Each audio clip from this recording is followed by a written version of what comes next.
Now. On 105.9 FM and streaming worldwide on the WMAL app. O'Connor and Company.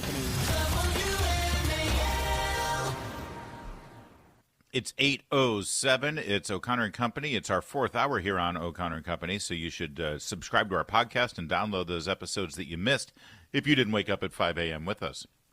For those of you who did wake up at 5 a.m. and you've been with us all morning, get a life. What the hell is wrong with you? God, I'd be in sleep if I were you. I'm sorry, was that harsh? I apologize. Little. What I meant to say is we love you. Thank you for being so loyal. There you go. Coming up in 30 minutes, Julie Kelly on Trump cleaning house there at DOJ and getting rid of everyone associated with Jack Smith's jihad against Trump. That's coming up. But right now, that's Julie Gunlock, by the way. Good morning, Julie. Good morning. We are joined by a good friend and a great writer and a brilliant guy, Michael Walsh. Brand new book out today, A Rage to Conquer, 12 Battles That Changed the Course of Western History. Michael Walsh. Good morning, Michael. Good morning, my old friend Larry O'Connor. How are you today? I'm well, thank you. I got to ask you before we get into the book, because you spent a lot of time across the pond there in the beautiful Emerald Island of Ireland.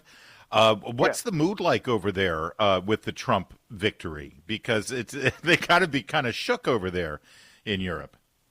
Well, I'm sorry to have to report about our dear beloved homeland, Larry, that Yes. It's a completely insane country. It is. It has lost its mind. It's become a hotbed, of course, of anti-Trumpism. Now we're disgracing ourselves with anti-Semitism of the most overt kind. And I'm frankly ashamed of it. I mean, I have a house there. I rebuilt my great-grandmother's birthplace. My daughter married a Dubliner. I have Irish grandchildren. So I have a stake in it, and I must say I'm very, very disappointed. And in fact, just as I was leaving, a big storm hit, and it's knocked out all the power to the country, and half the country still has no electricity or running water. It's horrible, unfortunately. Yeah, Mr. Walsh, if I can just say, I was in Ireland last year, and there are Palestinian flags flying, and it was really depressing, and it was interesting. One gets the sense that they feel some sort of camaraderie with the people because of how they were treated by the British. It's insane because it's not at all the same. But they somehow, it's not at all. Yeah, they somehow suggest that the Israelis are the British that put them in chains, if you will. No, it's funny. I keep saying to the Irishmen, hey, Jews blew up the Brits, and we blew up the Brits. We're on the same side as the Jews, for crying out loud. There you go. But they don't see it that way at all. It's a sad case of a country that's been a prison for 800 years, and is not really used to freedom yet. Yeah. So that's the problem. Michael, your book, first of all, I love it because it's sort of old school throwback. It's like this is what Western literature and Western education used to focus on. Great, important, game-changing battles and the warriors who fought them. The book is called A Rage to Conquer, 12 Battles That Changed the Course of Western History. And I love that you wrote this and you go, you talk about old school. You're going all the way back to Achilles and Alexander, and you take it up through Nimitz at Midway, and Patton at the Battle of the Bulge. This is the kind of stuff that, as I said, used to be standard fare in American schools, but you can graduate high school and not know anything about the battles and the wars that you lay out here. No, I think you can graduate from college and not know anything about it either. I mean, even one of the service academies, which is really a sad it shows you, Larry and Julie, what the left has done to us deliberately, on purpose, and with malice aforethought. And I guess I've hit the ripe old age now, so I still treasure these things. Larry knows I grew up in the Marine Corps. I was born on Camp Lejeune Marine Base in North Carolina. And it's a time at the Marine Corps Recruit Depot in San Diego and in Honolulu and Washington, D.C. I'm in high school right where you guys are. So this has been a part of my life, external from my journalistic stuff and my musical criticism career. And it's become really important to me now. Well, Julie, before you jump, I just want to speak on behalf of the Naval Academy. I can tell you that Midway and Guadalcanal are still a big part of the curriculum there in their military history. But just wanted to make sure I defend the good midshipmen in Annapolis. Oh, well, we're a Marine Navy family, so I agree with you. I want to just mention the last chapter of this book is probably going to be the most controversial, which is about the Battle of 9/11, which I argue that in light of all these other famous battles, including Caesar at Alesia when he conquered the Gauls, Constantine when he unified the Western Roman Empire and then went on to be emperor of the entire thing, Patton at the Bulge, Nimitz at Midway. Well, we lost 9/11, and we lost it because our commanders and our military people failed utterly to assess the nature of the enemy and to do something about it. And I think that chapter is going to get a lot of discussion as we go forward. Well, the thing that's getting a lot of discussion here in the United States is Pete Hegseth being approved as Defense Secretary. What are your thoughts on him and the future of the military, which, we're really struggling here in the United States with morale and recruitment. So will Pete bring a change to that? Do you feel good about the future of the military in the U.S. for at least the next 4 years? Yes, I do. Well, I think, let's put it this way. I got off the plane Wednesday night, and it was like coming to Paris at the day after it was liberated from the Nazis. So true.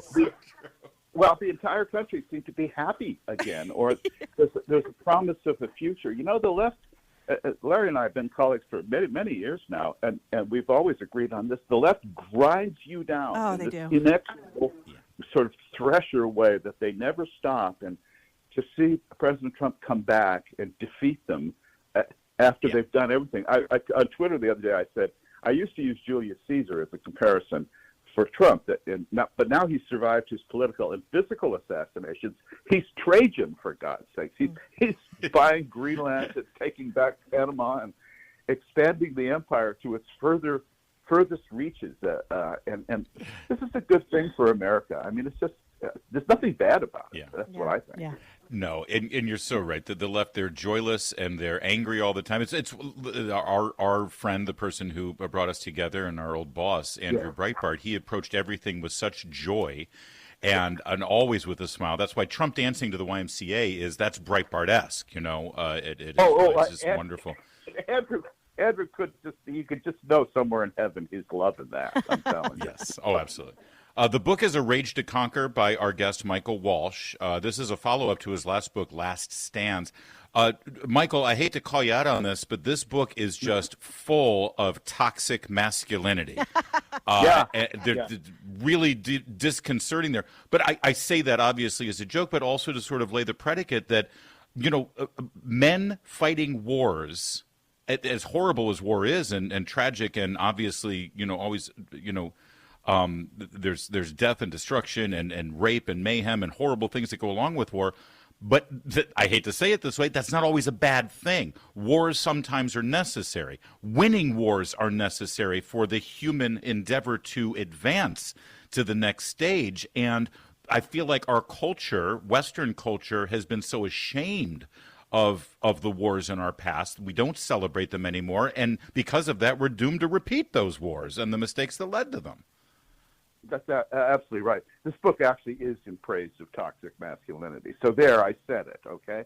I think that men need to be men doing what men do, and women need to be women and understand what men need to do in order to protect them.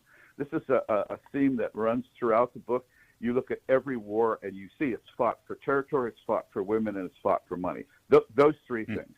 But I do mention at the beginning, war is the principal agent of social change. You want change? Look at Japan in 1945 and Germany in 1945. They changed. They're not the same places anymore. And that's what war does. I start the book with Clausewitz, the great theoretician of war, because his principles are so important to all the battles that follow. It's like Caesar and Alexander read Clausewitz before there was Clausewitz.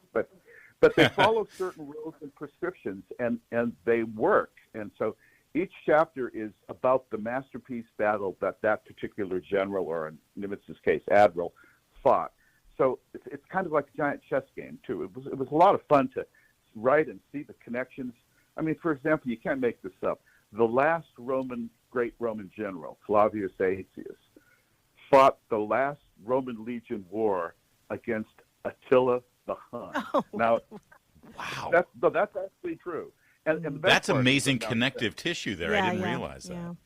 it's just a decade before the fall of the Western Empire. And what's even better, putting on my screenwriter hat, is they were friends from childhood, for Christ's sake. Etzius had been a hostage among the Huns. So he knew Attila, he knew their tactics, and he was ready for them at the Battle of the Catalaunian Plains. History is just endlessly filled with this kind of thing.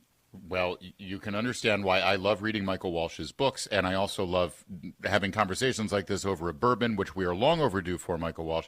But congratulations on this book. Thank you for writing it. Thank you for saving Western civilization while you're at it, by the way. And it's all good stuff. Thank you. Congratulations on the book. We got to leave it there, but let's buy it, shall we? Let's make it fly off the shelves. Again, it's A Rage to Conquer by Michael Walsh. Thanks, Michael. Thank you. It is 8:17 again.